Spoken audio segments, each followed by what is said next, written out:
Hi everyone, just here to update again. And I originally thought, hey, I'm not gonna do video messages every week because no one wants to see that. I'll just save it for like cool stories. And now I'm back again because, well, it wasn't really a cool story. I just keep having problems. But it's funny. Law school is by far the easiest part of my life so far. We had 2 more days of orientation, and both of those days included a mock class, but it's actually a real class. The only thing to mock about it is that it's only one class we have to worry about, because torts started this week, and so we had 2 sessions of torts, and then the syllabus picks right up on Monday when the rest of our classes also start. Which is great because it kind of gives us a sense of, wait, how, are my study methods kind of working? Do I understand what's happening? Get used to the Socratic method, which I have not been cold called yet, so bummer because I really want to. Cold call is when the professor just it's like the paper chase. The professor just calls someone to answer a question. You just have to do your best.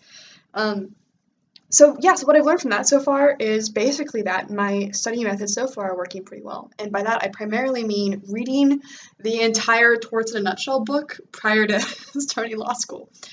So for any of you out there considering law school, if you go that route, read all the In a Nutshell books, before class, because then you'll be way ahead of everyone else as far as understanding concepts and where cases fit into the broader context of the law, which so far I've known everything. We'll see how long that lasts. But for now, it feels good. What else? I don't know. We had a student panel talk to us, which was pretty funny. 'Cause one person asked, at what point should we start doing practice exams? And they all just laughed at him because apparently the second day of classes is too soon to start thinking about exams. But I mean, we're all doing that. I asked for advice on how to, at a professor's office hours, how to ask for help without giving the impression that you're just trying to use them. And they basically said, just be honest when you don't know stuff, and the professors will probably not assume the worst of you, so kind of, I think, was the message. Anyway, they were like, just suck it up, just go to office hours, you'll be fine. So I'm like, all right, that's fair. We also had this cute little exercise on a big part of law school, from what at least they're emphasizing with us, is the difference between inductive and deductive reasoning, which I always get them mixed up, so that's kind of embarrassing. But the point being that, in most academic fields, what you do is you're given, see, I'm going to mix it up again. You're given, rules, and you have to apply them, which is deductive reasoning.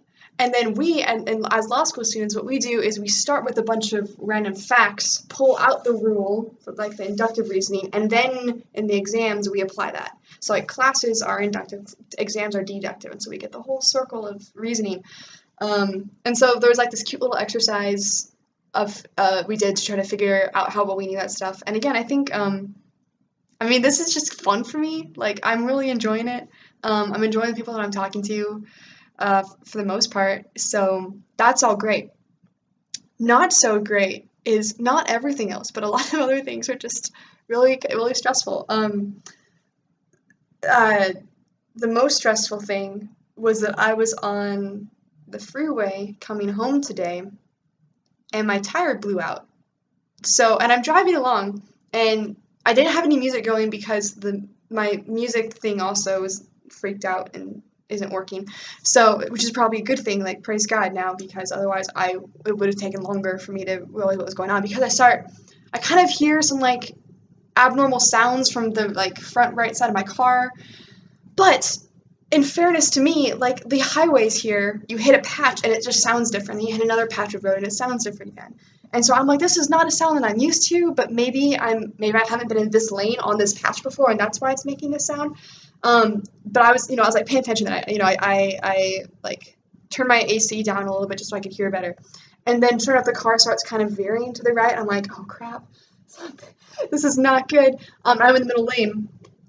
Thankfully, not near any exits or entrances, because those get really crowded with people, and people are upset usually.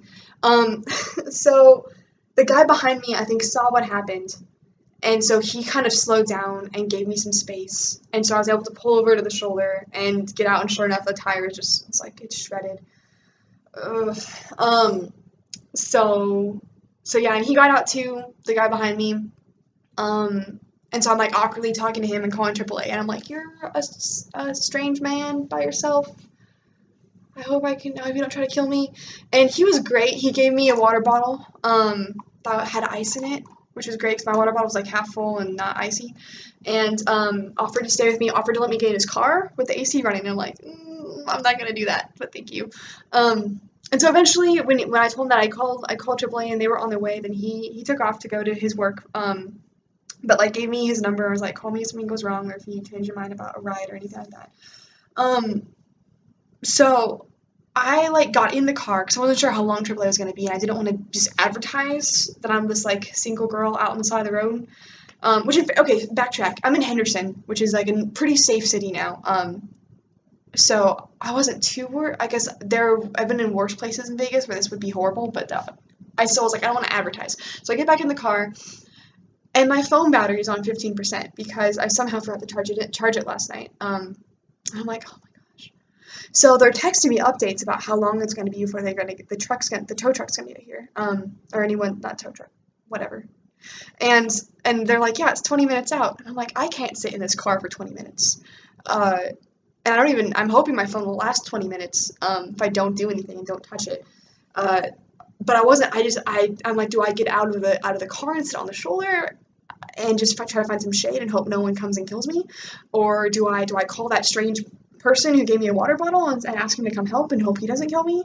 So I call my mom, and I'm like, because I simply hear her voice with all the emotions. I'm like, don't cry. Which, fun side fact, being a camp counselor is great practice for going through emotional experiences where you don't have time to cry because you get good at stifling and repressing all of your emotions.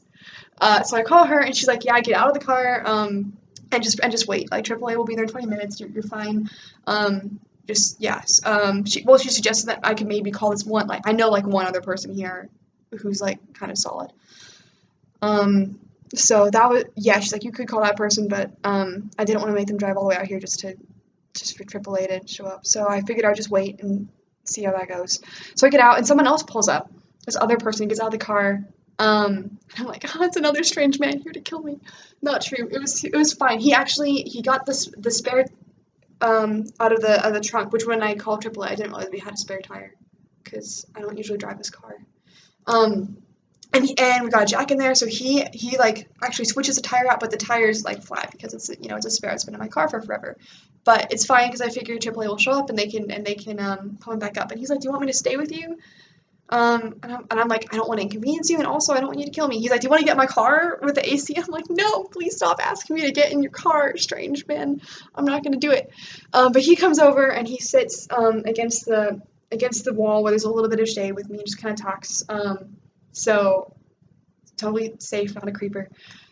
Stayed until AAA showed up, and they filled up the tire. Oh, also police randomly showed up, and then they were like, "Oh, you're fixing the tire? That's cool." And so they ended up leaving, but like it was just reassuring that, oh, hey, if I'm stuck on the side of the road, people and the police will actually come and help, and I would get in a police officer's car if he offered AC, but he didn't. But point is, police are great. And I trust them to not kill me, usually. That just got political. I'm really tired, guys. Anyway, fill up the tire. The AAA guy gave me another water bottle, so that was great. 2 water bottles. I got home, obviously. I'm fine. And yeah, law school's great.